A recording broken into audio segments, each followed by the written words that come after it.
সিরাত সম্পর্কে আমি আলোচনা করতে চাই। তার কারণ হলো আজকের মাহফিলটা হচ্ছে সিরাতুন নবীর মাহফিল। 2 নাম্বার কারণ হলো আমাদের নবীকে আল্লাহ পাক সর্বশ্রেষ্ঠ বানিয়েছেন।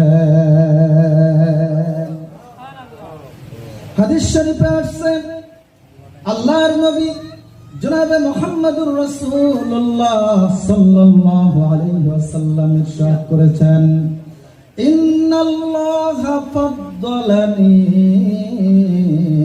আলাল আম্বিয়া। রাসূল করিম সাল্লাল্লাহু আলাইহি ওয়াসাল্লাম ইরশাদ করেন, আল্লাহ পাক আমাকে সকল নবীদের মধ্যে আল্লাহ আমাকে শ্রেষ্ঠ বানিয়েছেন।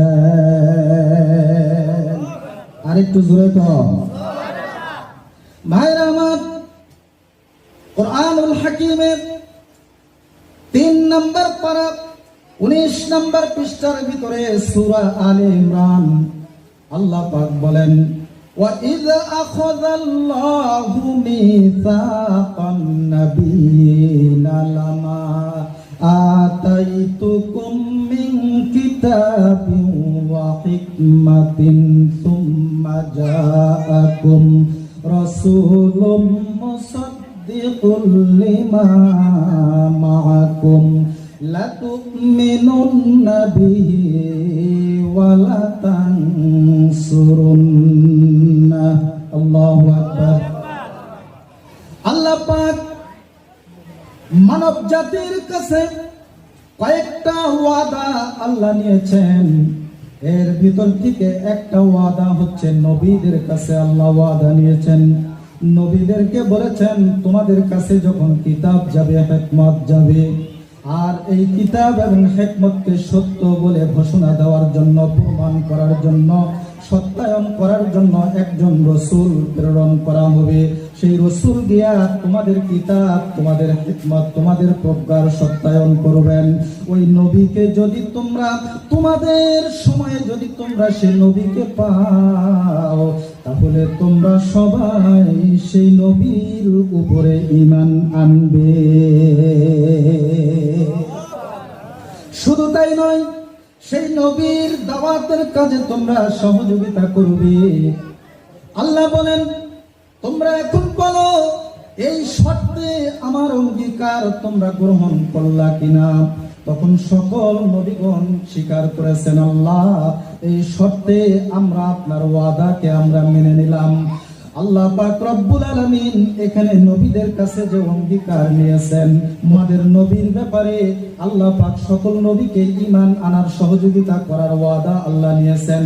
এর দ্বারা মুফাসসিরিনে কেরামগণ লিখেছেন, আল্লাহ তাআলা আমার নবীকে সকল নবীদের নবী বানিয়েছেন, আর সকল নবীকে আমার আপনার নবীর উম্মত বানিয়েছেন। নারায়ে তাকবীর। ভাইরা আমার, আল্লাহ পাক আমার আপনার নবীকে শুধু দুনিয়াতেই মর্যাদা দিয়েছেন তা না, আমার আপনার নবী কাল কিয়ামতের ময়দানে সব নবীর জন্য, সকল নবীর উম্মতের জন্য আমার নবী সুপারিশ করবেন। আমার নবীর সুপারিশ ছাড়া আল্লাহ পাক রব্বুল আলামিন কোন বিচার কাজ আল্লাহ শুরু করবেন না।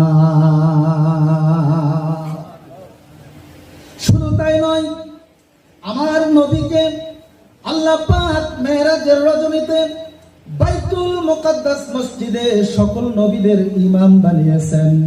আর আসমানের উপরে বাইতুল মামুর মসজিদে যত ফেরেশতারা আছে, ফেরেশতারা সেই মসজিদে নামাজ পড়ে। এই মসজিদে আমার নবীকে ইমাম আল্লাহ বানিয়েছেন।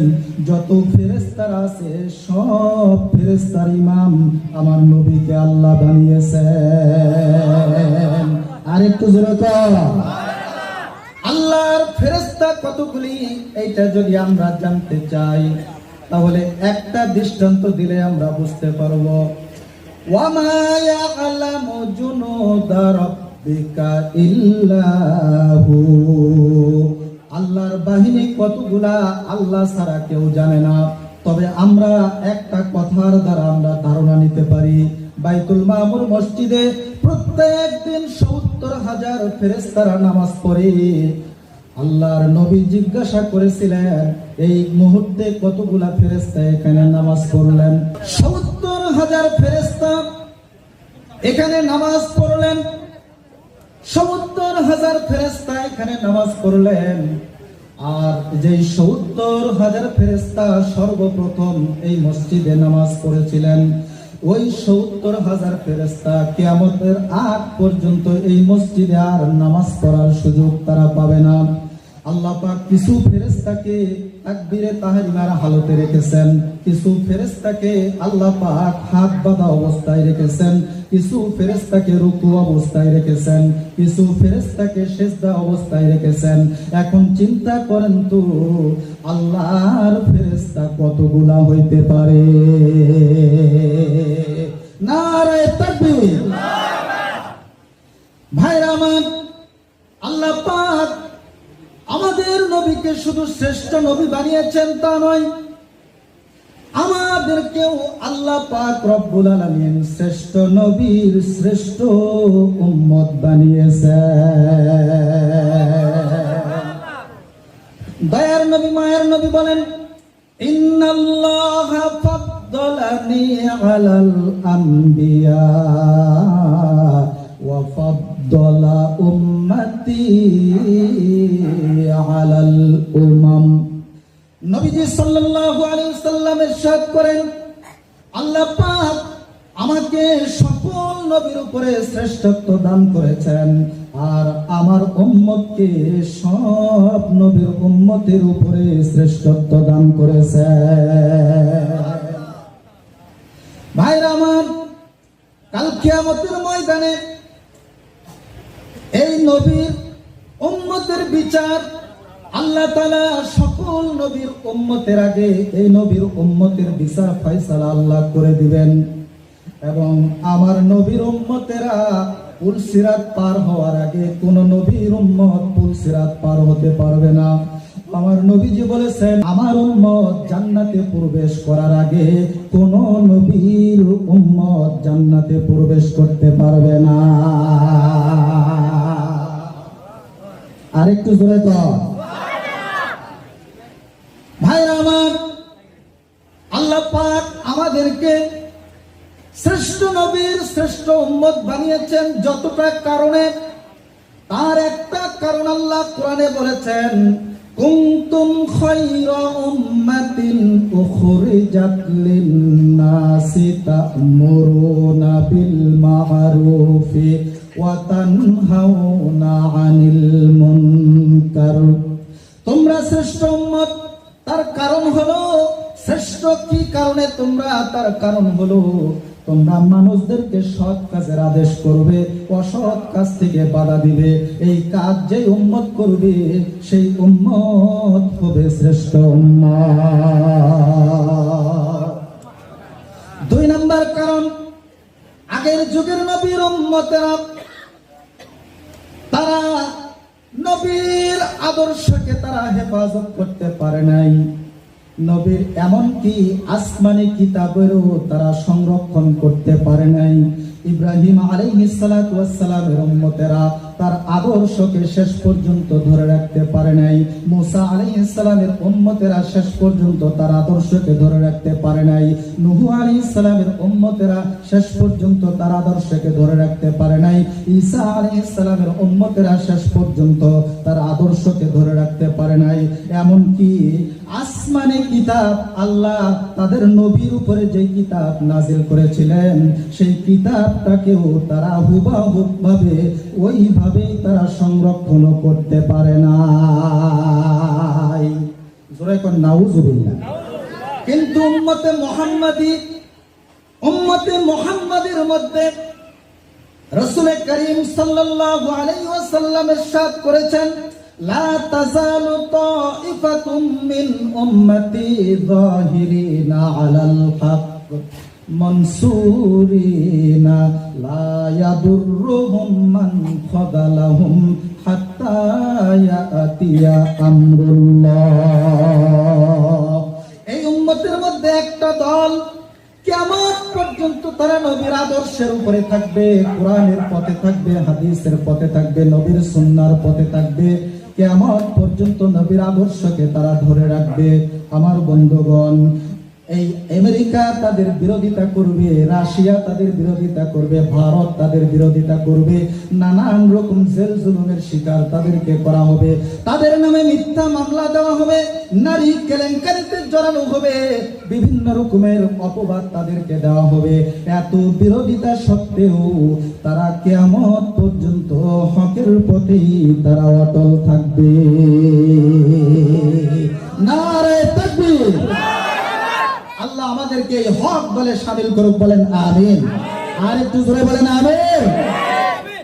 ভাইরা আমার, আল্লাহ পাক কুরআনুল কারীমের হেফাজতের দায়িত্ব স্বয়ং আল্লাহ নিজেই নিয়েছেন। আল্লাহ পাক 14 নম্বর পারা প্রথম পৃষ্ঠার ভিতরে আল্লাহ বলেছেন, ইন্না নাহনু নাযালনা যিকরা ওয়া ইন্না লাহু লাহাফিজুন। আল্লাহ বলেন, নিশ্চয় আমি জিকির নাজিল করেছি। এখানে জিকির থেকে উদ্দেশ্য হলো কোরআন। নিশ্চয় আমি কোরআন নাজিল করেছি এবং এই কোরআনের হেফাজতকারী, সংরক্ষণকারী আমি নিজেই। বলেন সুবহানাল্লাহ। তাহলে বোঝা গেল এই নবীর উম্মতের একটা দল নবীর আদর্শকে কিয়ামত পর্যন্ত ধরে রাখবে। আর আল্লাহ পাক স্বয়ং কোরআন হেফাজতের দায়িত্ব নিয়েছেন। কাজেই এই কারণে নবীর আদর্শকে ধরে রাখার কারণে আল্লাহ পাক এই উম্মতকে সকল উম্মতের উপরে শ্রেষ্ঠ উম্মতের মর্যাদা দিয়েছেন। আরেকটু জোরে কর, কষ্ট হচ্ছে আপনাদের? ভাইরা আমার, ইউরোপের একজন বিজ্ঞানী ছিলেন, স্বাস্থ্য বিজ্ঞানী। তার নাম হচ্ছে doctor Morris Bucaille. Doctor Morris Bucaille তিনি ইসলাম বিদ্বেষী ছিলেন, রসুল বিদ্বেষী ছিলেন, কোরআন বিদ্বেষী ছিলেন। উনি চিন্তা করলেন, আমি কোরআন রিসার্চ করে দেখব কোরআনে কোনো ভুল পাওয়া যায় কিনা। এই চিন্তা ভাবনা করে তিনি কোরআন গবেষণা করতে লাগলেন। এক পর্যায়ে তিনি অনুধাবন করলেন, কোরআন হচ্ছে আরবি ভাষায়। কোরআন বুঝতে গেলে আমাকে আরবি ভাষা শিখতে হবে। আরবি ভাষার জ্ঞান ছাড়া আমি কোরআন বুঝতে পারবো না। সৌদি বাদশার সহযোগিতায় তিনি আরবি ভাষার জ্ঞান অর্জন করলেন। এরপরে তিনি কোরআন আলহামদুলিল্লাহ থেকে শুরু করে নাস পর্যন্ত তিনি পুরা কোরআন তিনি অধ্যয়ন করলেন, তিনি গবেষণা করলেন, পড়লেন, কিন্তু কোরআনের কোনো ভুল তিনি ধরতে পারলেন না। এরপরে জানতে পারলেন যে তুরস্কের মধ্যে হযরতে ওসমান গনি রাদিয়াল্লাহু তাআলা তার হাতের লেখা হুবহু কোরআন শরীফ তুরস্কে আছে। তিনি এবার চিন্তা করলেন, বর্তমান কোরআনকে আমি তুরস্কের কোরআনের সাথে একটু মিলাই দেখব, দেখি তো তারপরে কোনো ভুল পাওয়া যায় কিনা। এবার তিনি তুরস্কের মধ্যে গেলেন। সেখানে যাওয়ার পরে তুরস্কের ওসমান রাদিয়াল্লাহু তাআলার হাতে লেখা কোরআনের সাথে বর্তমান কোরআনের কপিকে তিনি মিলাইতে লাগলেন। শুরু থেকে শুরু করে নাস পর্যন্ত তিনি মিলাইলেন, কিন্তু কোরআনের হুবহু তিনি মিল পাইলেন। বর্তমান কোরআন আর ওসমান রাদিয়াল্লাহু তাআলার লিখিত কোরআনের মাঝে হুবহু তিনি মিল পাইলেন। কোরআনের ভুল ধরতে তিনি পারলেন না। কোরআনের ভুল ধরতে গিয়া নিজেই নিজের ভুল তিনি ধরতে পারলেন। এক পর্যায়ে তিনি কালেমা পড়ে মুসলমান হইলেন। আর একটু জোরে কর, আর জোরে বলে। আমরা শ্রেষ্ঠ নবীর শ্রেষ্ঠ উম্মত। এজন্যই সেই যে নবীর ওসিলায় আমরা শ্রেষ্ঠ হতে পেরেছি, সেই নবীর সম্পর্কে শোনা, জানা, বুঝা, মানার দরকার আছে না নাই? আর একটু জোরে বলেন। এই জন্য আমি সিরাতের আলোচনা করতে চাই। 3 নম্বর কারণ, সিরাতের আলোচনা করলে কমপক্ষে আমরা 3টা লাভে লাভবান হব। বলেন কয়টা লাভ? 3টা লাভে আমরা লাভবান হব। 1 নম্বর লাভ, নবীর সিরাতের আলোচনা করলে আল্লাহ পাক নফল ইবাদতের সওয়াব দান করবে। 2 নাম্বার, নবীর সিরাতের আলোচনা করলে আমাদের ঈমান বৃদ্ধি হবে, ঈমান তাজা হবে, ঈমানের মধ্যে শক্তি বাড়বে, রং বাড়বে। 3 নাম্বার, নবীর সিরাত সম্পর্কে জানলে আমরা শরীয়তের বিভিন্ন বিধিবিধান আমরা জানতে পারবো। এই জন্যই আমি সিরাতের আলোচনা করতে চাই। আপনারা সিরাতের আলোচনা শোনার জন্য রাজি আছেন না? না, কারা কারা রাজি আছেন দুহাত তুলে দেখান। নারায়ে তাকবীর, নারায়ে তাকবীর, লিল্লাহি তাকবীর। কোরআন হাদিস যেখানে, হক্কানি আলেম উলামা যেখানে, নবীর সিরাত যেখানে, দুনিয়ার মুসলিম নারায়ে তাকবীর। মাশাআল্লাহ। ভাইরা আমার, নবীর সিরাতের মধ্যে এমন কিছু বিষয় আছে যেগুলি উম্মতের জন্য নিষিদ্ধ, উম্মত সেগুলা করতে পারবে না। যদিও নবী করেছেন কিন্তু উম্মত করতে পারবে না। নবীর সিরাতের মধ্যে এমন কিছু বিষয় আছে যেগুলা উম্মতের জন্য নিষেধ নয়, তবে উম্মতের সাধ্যের বাহিরে অসাধ্য, উম্মত সেই কাজগুলাও করতে পারবে না। এরপরে নবীর সিরাতের মধ্যে আরো কিছু বিষয় আছে যেগুলার ব্যাপারে আমরা আদিষ্ট, যেগুলা আমাদের অনুকরণীয়, যেগুলা আমাদেরকে অনুকরণ করতে হবে। নবীর যে সকল বিষয় উম্মতের জন্য নিষিদ্ধ, সেইটার আলোচনা করলেও সওয়াব পাওয়া যায়, ঈমান বৃদ্ধি হয়। নবীর যে সকল সিরাতের যে সকল বিষয় উম্মতের জন্য অসাধ্য, সেটার আলোচনা করলেও সওয়াব পাওয়া যায়, ঈমান বৃদ্ধি হয়। জোরে জোরে বলেন সুবহানাল্লাহ। আমার ভাইরা, নবীর সিরাতের আলোচনা করলে ঈমান কিভাবে বৃদ্ধি হয় একটা দৃষ্টান্ত আপনাদেরকে দিই। যেই বিষয়গুলা নবীর, যেই বিষয়গুলা উম্মতের জন্য নিষিদ্ধ, নবীর জন্য নির্ধারিত, এইরকম একটা বিষয় হলো আমার নবীজি একসঙ্গে তিনি 9টা বিবি ঘরে রেখেছেন। 9টা বিবাহ করা এটা কিন্তু উম্মতের জন্য নিষেধ। নবী করেছেন কিন্তু উম্মতের জন্য নিষেধ। এই আলোচনা করলেও কিন্তু সওয়াব হয়, এই আলোচনা করলেও ঈমান বৃদ্ধি হয়। ভাইরা আমার, কিতাবে আসছে আমার আপনার নবীকে আল্লাহ পাক 1জন 2জন পুরুষ নয়, 4000 বাহাদুর পুরুষের শরীরে যেই পরিমাণ শক্তি আছে, আল্লাহ পাক আমার আপনার নবীর শরীরে 4000 বাহাদুর পুরুষের সমপরিমাণ শক্তি আল্লাহ দান করেছে। খালি পুরুষ না, বাহাদুর পুরুষ, 1জন 2জন না, 4000। জোরে বলেন কত হাজার? 4000। উম্মত 4টা বিয়ে করতে পারে।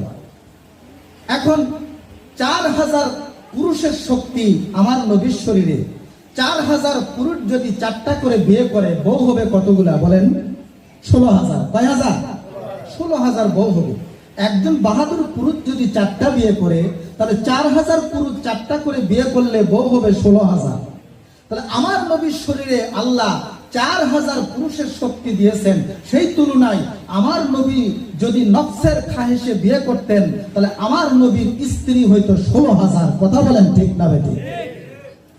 কিন্তু আমার নবী মনের খাহেশে তিনি বিয়ে করেন। নবী মনের খাহেশে বিয়ে করেন। আবার একসঙ্গে 9টা বিবি রেখেছেন। তার কারণ কি? কারণ হলো উম্মতের একটা স্বার্থ পুরা করার জন্য। বলেন সুবহানাল্লাহ। আর একটু জোরে বলেন। ভাইরা আমার, হাদিস শরীফে আসছে আল্লাহর নবী জনাবে মুহাম্মদুর রাসূলুল্লাহ সাল্লাল্লাহু আলাইহি ওয়াসাল্লাম তিনি হাদিস শরীফে ইরশাদ করেছেন, বুইস্তু মুআল্লিমা, আমাকে শিক্ষক হিসাবে প্রেরণ করা হয়েছে। এখন আসুন, নবী আমাদের শিক্ষক, তিনি আমাদেরকে শিক্ষা দিবেন। আমাদের নবী পুরুষেরও শিক্ষক, তিনি নারীদেরও শিক্ষক। কিন্তু নারীদের এমন কিছু বিষয় আছে যেগুলা শিক্ষকের কাছে জানতে চাওয়া বড় লজ্জাস্কর ব্যাপার। কিন্তু সেই জিনিসগুলা জানা লজ্জাস্কর ব্যাপার হয় না স্বামীর কাছে।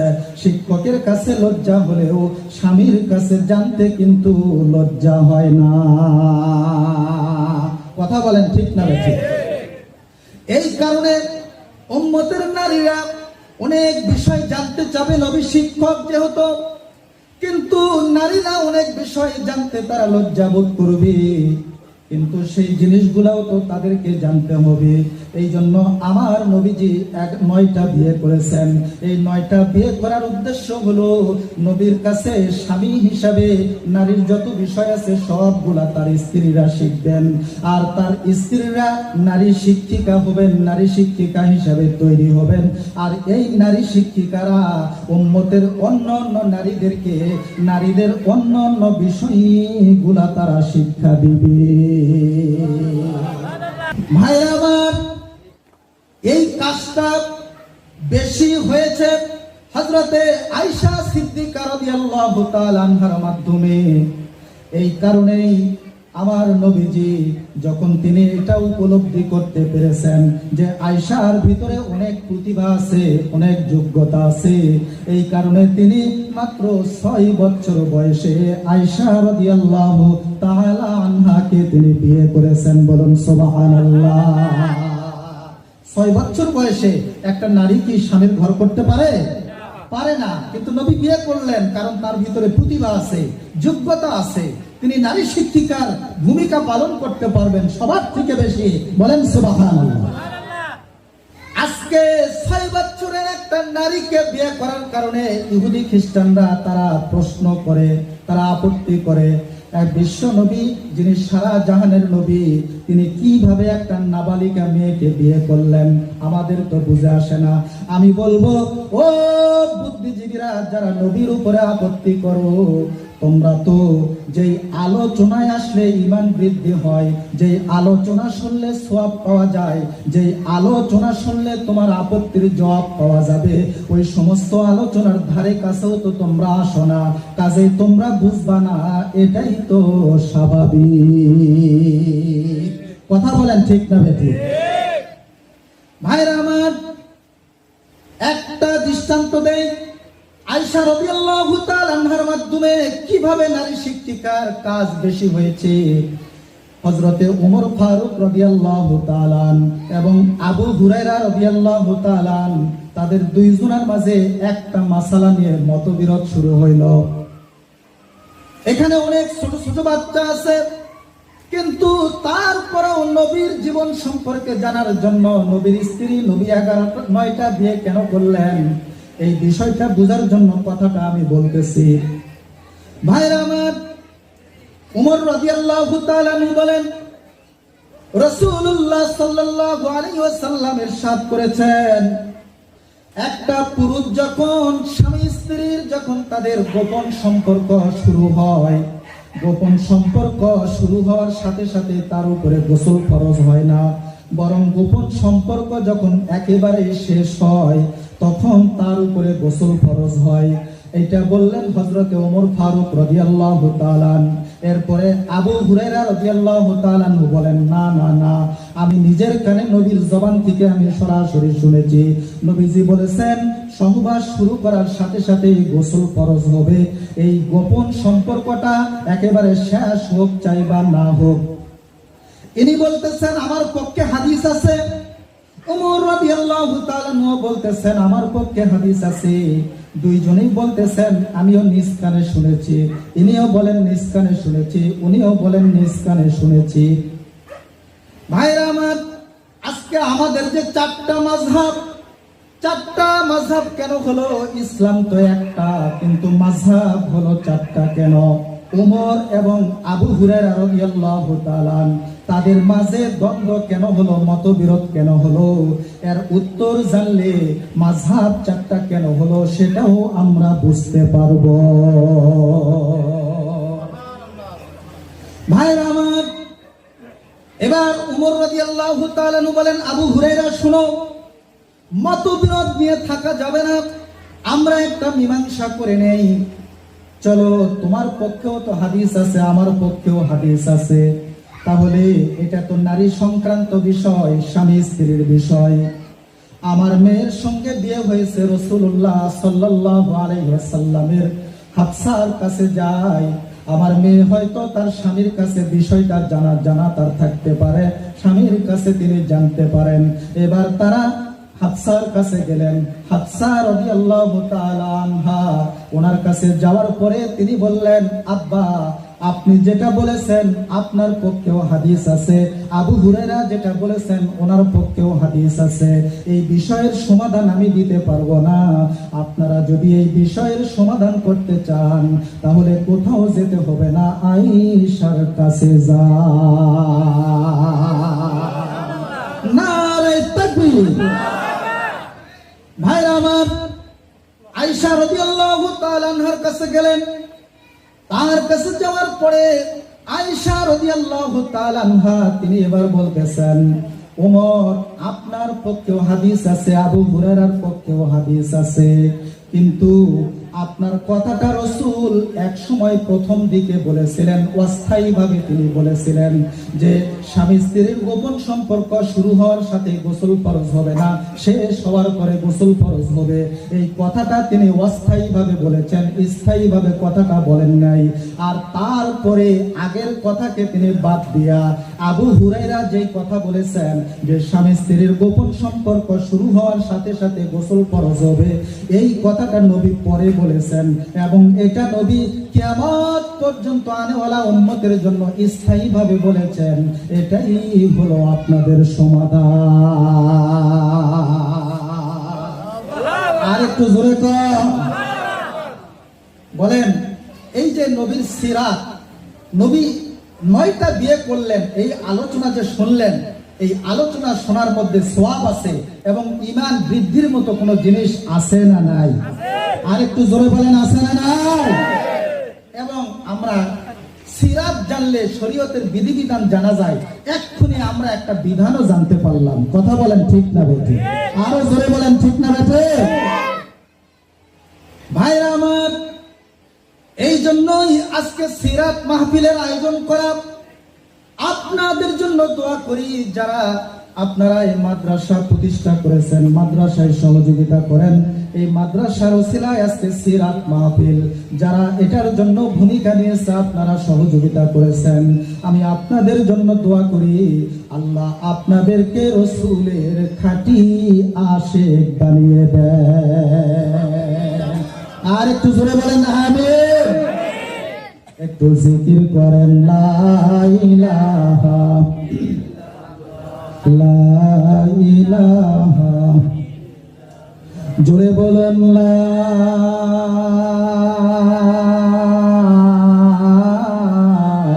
ইলাহা ইল্লাল্লাহু মুহাম্মাদুর রাসূলুল্লাহ। জোরে বলেন তো কি বলতে হবে?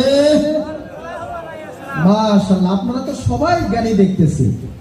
সম্মানিত ভাইরা, সিরাতের আলোচনা কেন করব, কেন দরকার, এই কথাটাই আমি বললাম। এখনো সিরাতের আলোচনার ভিতরে আমি ঢুকি নাই, সময়ও শেষ।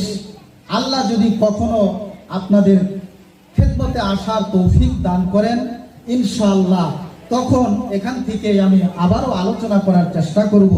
আল্লাহ তাআলা আমাদের সবাইকে রাসূলের সিরাত জেনে, রাসূলের সিরাতের অনুকরণ করে, রাসূলের খাঁটি উম্মত হয়ে রাসূলের সাথে জান্নাতে থাকার তৌফিক দান করেন। বলেন আমিন। আর বলেন আমিন। ওয়া আখিরু দাওয়ানা।